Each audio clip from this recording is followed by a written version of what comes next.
नमस्ते दोस्तों, स्वागत है आपका हमारे चैनल पर। आज हम एक ऐसी ताकत की बात करेंगे जो हमें ज़िंदगी की हर मुश्किल से निकाल सकती है। वो है कर्म पर विश्वास और ईश्वर पर आस्था। क्या आपने कभी महसूस किया है कि जब सब कुछ असंभव लगता है तब भी कहीं न कहीं एक रास्ता बन ही जाता है। आज हम न सिर्फ इसकी गहराई समझेंगे बल्कि कुछ प्रेरणादायक कहानियाँ भी सुनेंगे जो आपके दिल को छू जाएगी। तो चलिए शुरू करते हैं। कर्म हमारे जीवन का वो इंजन है जो हमें आगे बढ़ाता है। श्रीमद् भगवद गीता में भगवान श्री कृष्ण कहते हैं, कर्मण्येवाधिकारस्ते मा फलेषु कदाचन, यानी तुम्हें सिर्फ कर्म पर अधिकार है, फल की चिंता मत करो। इसका मतलब है कि हमें पूरी निष्ठा और हमारी मेहनत से अपने काम को करना चाहिए। जैसे कि एक किसान सुबह से शाम तक खेत में मेहनत करता है। उसे नहीं पता कि बारिश होगी या नहीं, लेकिन वो अपने कर्म पर भरोसा रखता है और जब फसल लहलहाती है तो उसका विश्वास और मजबूत होता है। दोस्तों, कर्म वो बीज है जो आप बोते हैं और समय के साथ वो पेड़ बनकर फल देता है, लेकिन कर्म सही दिशा में होना चाहिए। अपने लक्ष्य को पहचानें और उसकी ओर पूरी लगन से बढ़ें। अब बात करते हैं आस्था की।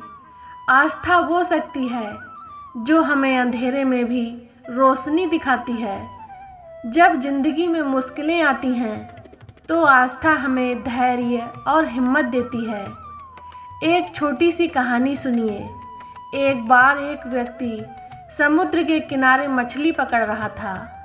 अचानक तूफान आया और उसकी नाव डूबने लगी। उसने हार नहीं मानी और ईश्वर से प्रार्थना की, हे भगवान, मुझे बचा लो। तभी उसे दूर एक छोटा सा द्वीप दिखा। उसने तैरकर वहां पहुंचने की कोशिश की और आखिरकार बच गया। ये आस्था थी जिसने उसे हिम्मत दी कि कोई न कोई रास्ता मिलेगा। दोस्तों, आस्था का मतलब ये नहीं कि आप काम करना छोड़ दें, सिर्फ प्रार्थना करें, बल्कि ये विश्वास हो कि आपकी मेहनत और ईश्वर की कृपा मिलकर चमत्कार कर सकती है। कर्म और आस्था का मेल जिंदगी में चमत्कार लाता है। मैं आपको एक सच्ची कहानी सुनाती हूँ। राजस्थान के एक छोटे से गांव में रहने वाली राधा नाम की एक महिला थी। राधा एक साधारण गृहिणी थी, लेकिन उसका सपना था कि वो अपने गांव की महिलाओं को आत्मनिर्भर बनाए। उसने सिलाई सीखी और अपने घर से छोटा सा सिलाई सेंटर शुरू किया। शुरुआत में उसे कोई ग्राहक नहीं मिला। लोग उसका मजाक उड़ाते थे, लेकिन राधा ने हार नहीं मानी। वो रोज सुबह मंदिर जाती, प्रार्थना करती और फिर दिन भर मेहनत करती। धीरे धीरे उसकी मेहनत रंग लाई। आज राधा का सिलाई सेंटर न सिर्फ गांव की महिलाओं को रोजगार देता है, बल्कि उनके बनाए कपड़े शहरों तक पहुंचते हैं। ये कर्म और आस्था का कमाल था। राधा ने मेहनत की और ईश्वर ने उसे रास्ता दिखाया। चलिए एक और कहानी सुनते हैं। मुंबई के एक छोटे से चौल में रहने वाला अजय एक सामान्य परिवार से था। उसका सपना था कि वो इंजीनियर बने, लेकिन उसके पास कोचिंग के लिए पैसे नहीं थे। फिर भी अजय ने हार नहीं मानी। वो दिन में मजदूरी करता और रात में स्ट्रीट लैंप के नीचे पढ़ाई करता। हर रात वो ईश्वर से प्रार्थना करता, बस मुझे एक मौका दे दो। उसकी मेहनत और विश्वास ने उसे आईआईटी की प्रवेश परीक्षा तक पहुंचाया। आज अजय एक सफल इंजीनियर है और उसने अपने परिवार के लिए एक नया घर बनवाया। दोस्तों, अजय की कहानी हमें सिखाती है कि कर्म और आस्था मिलकर असंभव को संभव बना सकते हैं। तो दोस्तों, आप भी इस दर्शन को अपनी ज़िंदगी में लागू करें। तो आइए आपको कुछ टिप्स बताते हैं।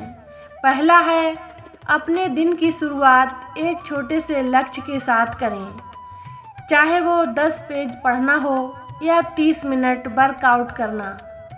दूसरा, रोज़ 5 से 10 मिनट के लिए प्रार्थना करें, मेडिटेशन या शांत चिंतन करें।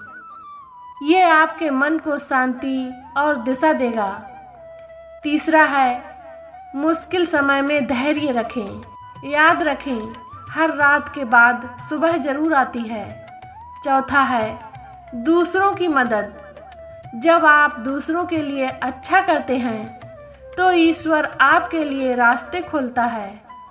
पांचवा है, अपने कर्म पर भरोसा रखें, लेकिन फल की चिंता छोड़ दें। बस मेहनत करते रहें, नतीजे अपने आप आएंगे। दोस्तों, कर्म और आस्था वो दो पंख हैं जो आपको जिंदगी की हर ऊंचाई तक ले जा सकते हैं। राधा और अजय की कहानियाँ हमें सिखाती हैं कि मेहनत और विश्वास के साथ कोई भी मुश्किल बड़ी नहीं होती। तो आज से अपने कर्म पर भरोसा करें और ईश्वर पर आस्था रखें, रास्ता अवश्य मिलेगा। तो दोस्तों, इस वीडियो को लाइक करें, अपने दोस्तों और परिवार के साथ शेयर करें और कमेंट में हमें बताएं कि आप अपनी ज़िंदगी में कर्म और आस्था को कैसे संतुलित करते हैं। हमारे चैनल को सब्सक्राइब करें और बेल आइकन दबाएं ताकि आपको हमारे अगले प्रेरणादायक वीडियो की सूचना मिले। तो दोस्तों, आप सभी को मेरा नमस्कार और हाँ, ज़िंदगी में आप हमेशा आगे बढ़ते रहें।